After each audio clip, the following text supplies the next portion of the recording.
to get you to respond to something that a Republican candidate for President Ron DeSantis said about the potential for refugees from Gaza. Just take a listen. And I don't know what Biden's going to do, but we cannot accept people from Gaza into this country as refugees. I am not going to do that.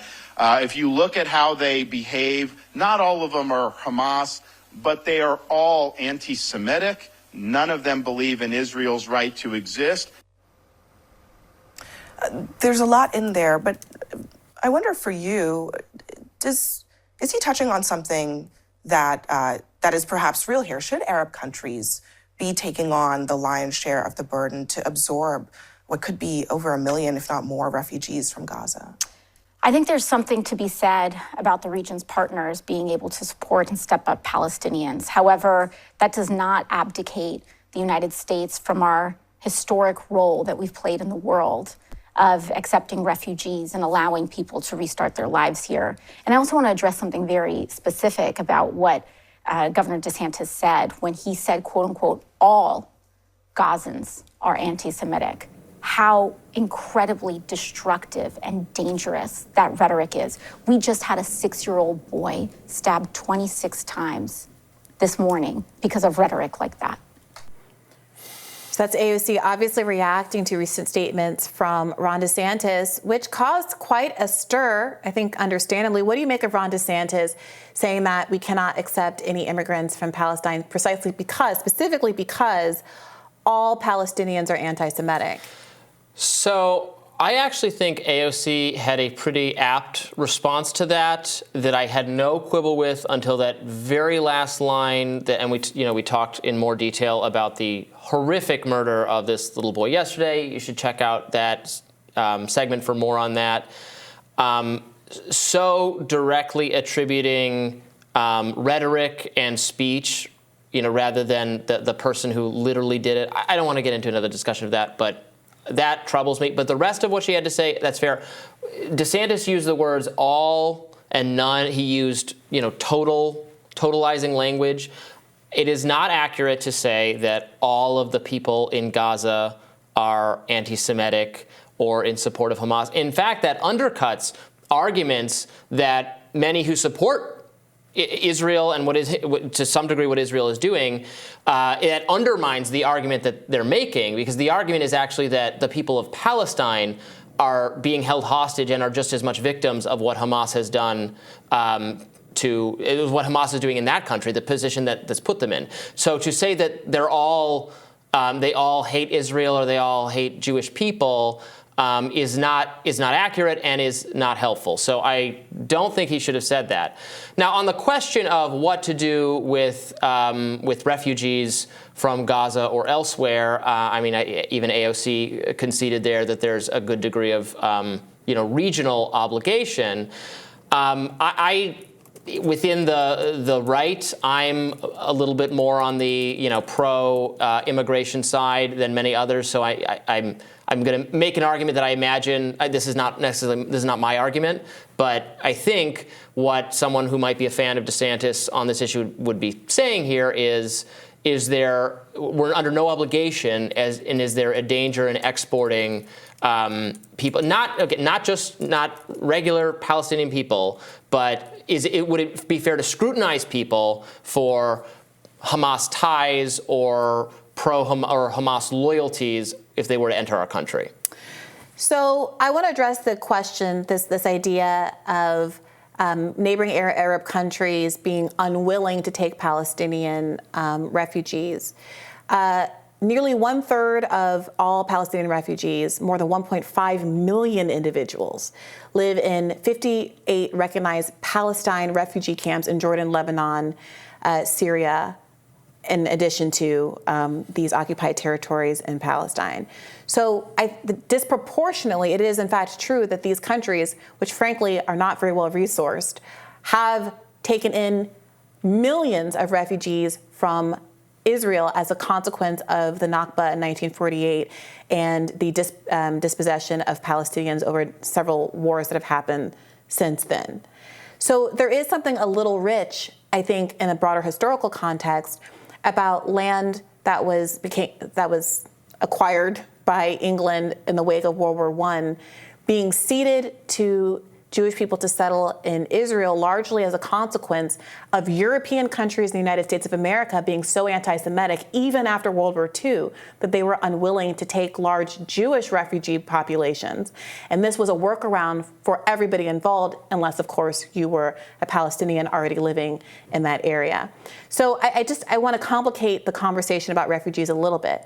And the other part of this is, okay, lots of these conversations about Palestinians assume that it's okay to say, no, they can't go here, no, they can't go there, no, they can't go there, and never saying yes where they affirmatively can be.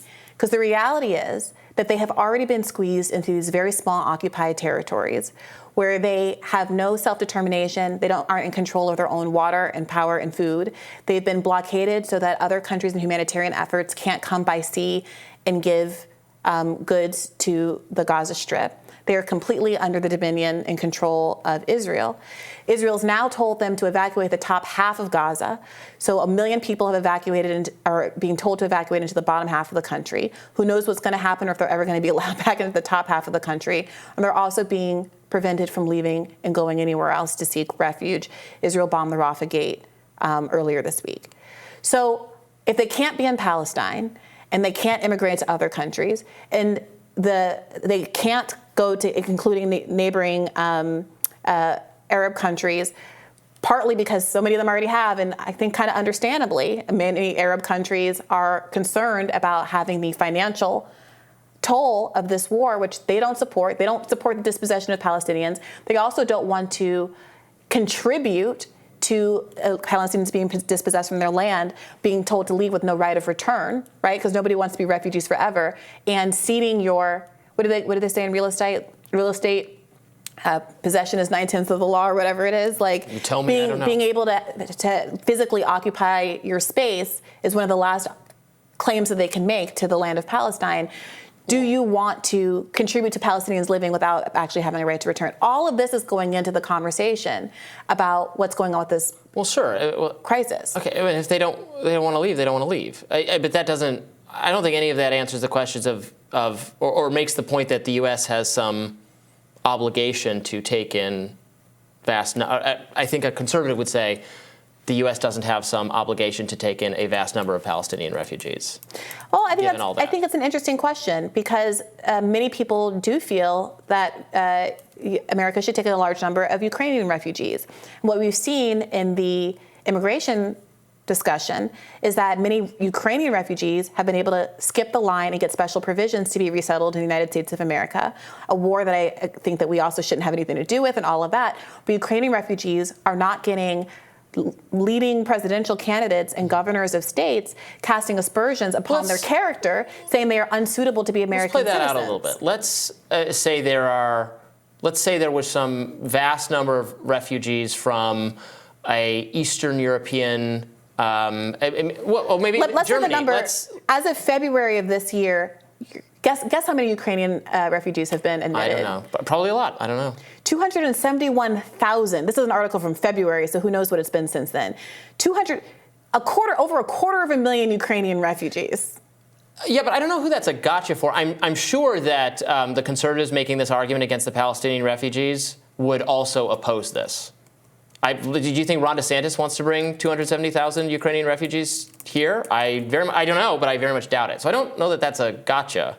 But what if they? I actually suspect that most Republicans very much support, and maybe even again, I have to look for a second, accepting Ukrainian refugees. I think you. But what we do know is that Ron DeSantis, as far as I know, has never come out and said Ukrainian refugees are not suitable to be American citizens or to live in America because they're categorically bigoted. The desire to take refugees from other countries, any other country, is extremely low within the Republican Party. So I don't know that, but I imagine that would be a not a popular position to take. Okay, but the question here isn't a broader question about if refugees are good or bad.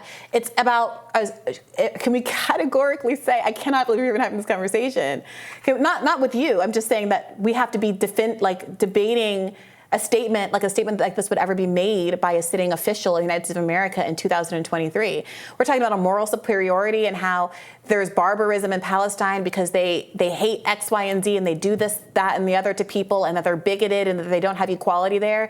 And then we have governors and leading presidential candidates saying that an entire population of 2 million people, including 1 million children, are fundamentally anti-Semitic and therefore not viable as refugees in the United States. First of all, where's the, go ahead. Okay, I already said I don't agree with him that they're all anti-Semitic, so. Yeah, fine. well, but again, Robby, like, I'm not quibbling with you. I'm having a conversation about what it means about our political world, where frankly, this statement is not going to ding him at all. I don't think that he's going to lose any voters for saying something that is this Republican voters egregiously don't want to bigoted. Bring refugees Right. into the country from anywhere. But don't you see how it's a from separate issue? Mexico the issue of or whether, Israel or but the Ukraine. issue of whether it's or Asia or anywhere. The issue of whether or not to admit refugees, and the issue of whether or not you're going to call an entire nationality of people anti-Semitic. I mean, can you imagine? No one will even admit that in some small faction of the Ukrainian public there are Nazis. That is not above board to even mention in polite society in the Let's say news we were context. letting a bunch of self-described Nazis from Ukraine enter the country, who explicitly believed and wanted the United States to be a white ethno-state and had the view How that is that analogous? black people should be. The argument is not that some explicitly anti-Semitic Palestinians should or shouldn't be let into the country. He's arguing that all Palestinians, by virtue of being Palestinians, are anti-Semitic. So would you take independent of what Ron DeSantis said, would you take the position that No. it is fair to, okay. I'm debating what Ron DeSantis said because he's We're not running. debating it because I don't agree with what he Well, said. I'm talking about it because he's the president of the running for president of the United States, and he has really the gall to say something like that. Can you imagine if anybody said something about Israelis that was that sweeping and horrible about Israelis because of their treatment and occupying an entire group of people for all of these years? I think a lot of voters it would never be allowed. would think it's fine. People would be calling for his support resignation. Probing the political views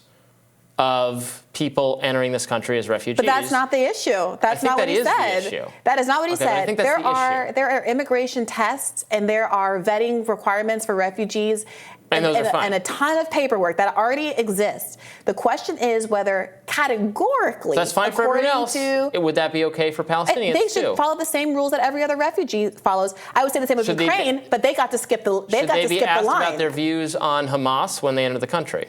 Every refugee should be asked about their views about any terrorist group. That includes those Ukrainians.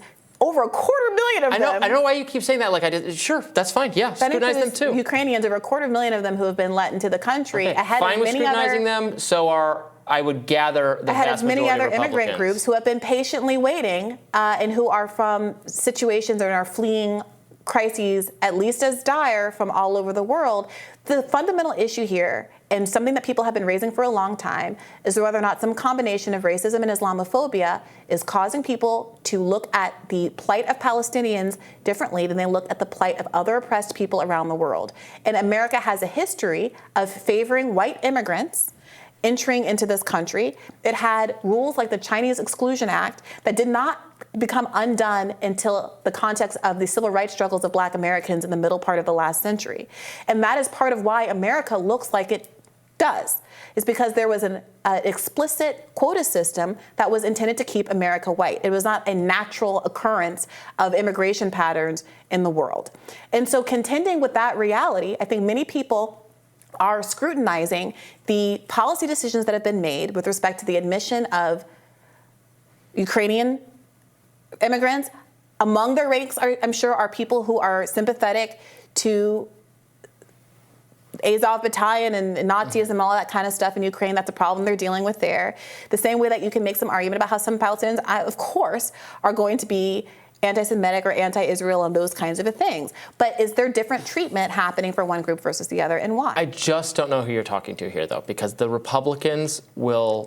Republicans would oppose taking in large number of refugees in both those circumstances. Okay, well, I'm talking to our viewers and asking this question about whether or not you're qualified to be a president of the United States of America or a governor of a state where some Palestinians live as Palestinian Americans. If you're willing to say that an entire nation of people, every single last man, woman, and child, is not qualified to be in America because they're anti-Semitic. Not to mention, I mean, we've got a guy running for speaker right now who says he is David Duke without the baggage. I think Since when is anti-Semitism a disqualifier for being an American? Many Oh boy. conservatives will say they prefer someone who wants some limit on the refugees coming in to a democratic establishment that is happy to take refugees from Robby, I know everywhere. you want this to be a debate about whether or not refugees should be admitted,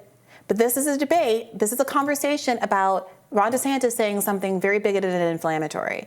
And there's a separate conversation to be had about the immigration policies that should be put into effect, but you cannot also have that conversation without an acknowledgement that there are very different standards that have been applied to different groups of people who have, within their ranks, as all populations do, some minority that have bigoted beliefs. That's what it is. That's why this is newsworthy. Not because he said, I don't think that we should have Palestinian immigrants, but the why of it.